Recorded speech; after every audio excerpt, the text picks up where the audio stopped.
Pada zaman Jepang, lapangan Banteng dinamakan Lapangan Surya.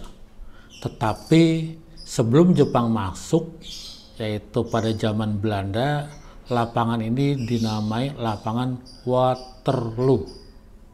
Sekarang saya akan tampilkan beberapa foto lama tentang Lapangan Waterloo. Silakan disimak.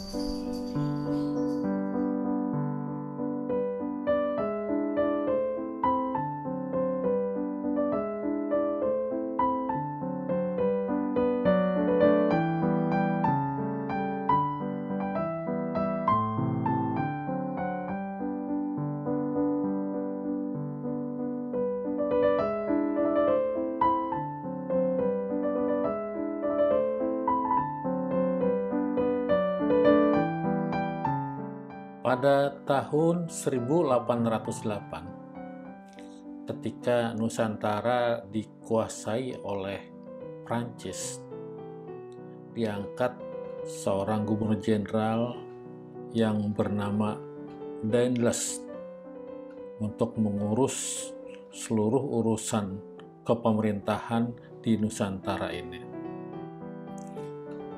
Pada periode Daendels ini, diperintahkan agar kota Batavia dibongkar dan dipindahkan ke arah lebih ke selatan, atau sekarang kira-kira daerah Gambir yang meliputi lapangan Banteng dan Monas.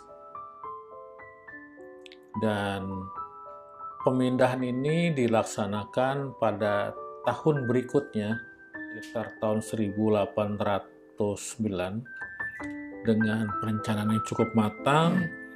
Awalnya dibangunlah sebuah istana, atau disebut juga Gedung Putih, yang nantinya tempat Gubernur Jenderal Daendels.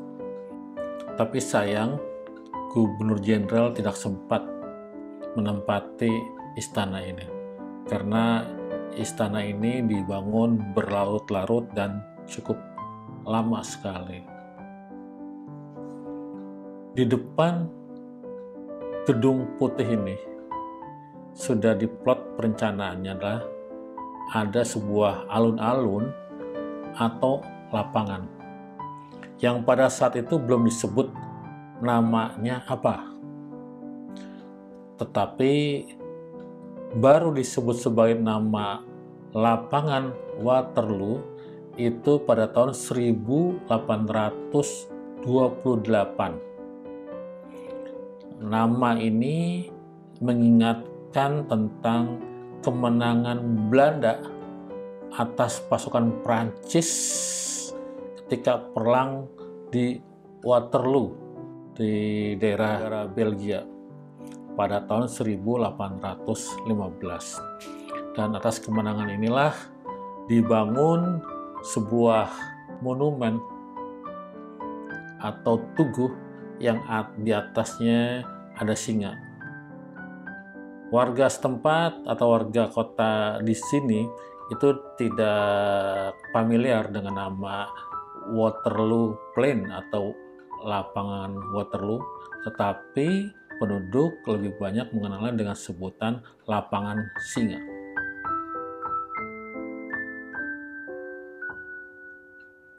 Inilah sebuah tugu yang menandakan pusat dari lapangan Waterloo, yang mana lapangan ini sering dijadikan sebagai latihan militer dari tentara Hindia Belanda.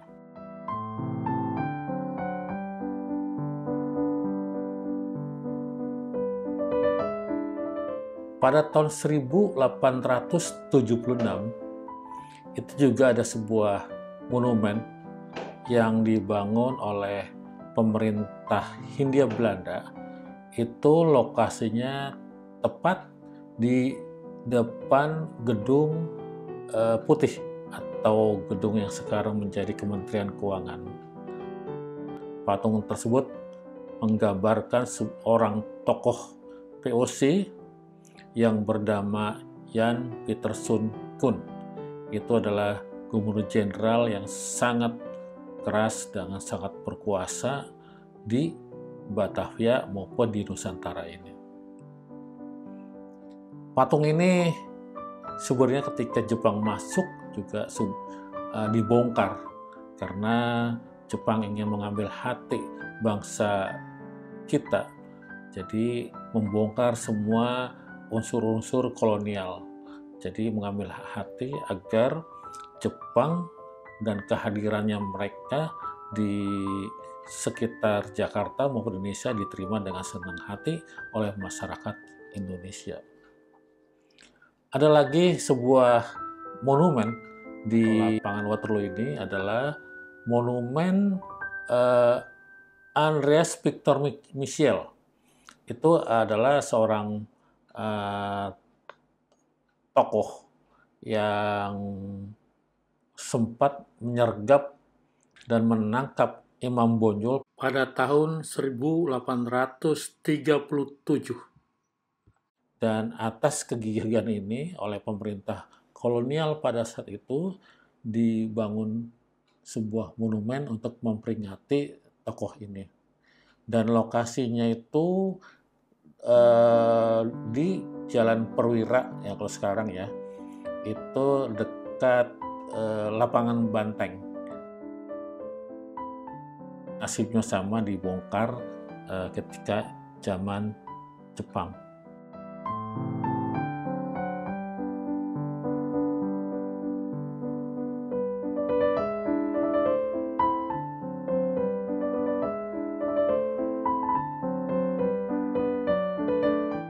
Lantas ada yang menarik dan ikonik juga di lapangan Banteng ini, itu adalah gereja katedral. Gereja katedral ini sesungguhnya dibangun pada akhir abad 19, tapi sempat terbakar dan dibangun ulang yang diresmikan pada tahun 1901. Ini menarik sekali ya di lapangan Banteng, di mana kita bisa melihat ini adalah sebuah kawasan militer yang cukup megah pada saat itu. Selain penduduk Belanda, juga ada penduduk lokal. Tetapi sayangnya penduduk lokal ini lebih diperankan sebagai pembantu rumah tangga.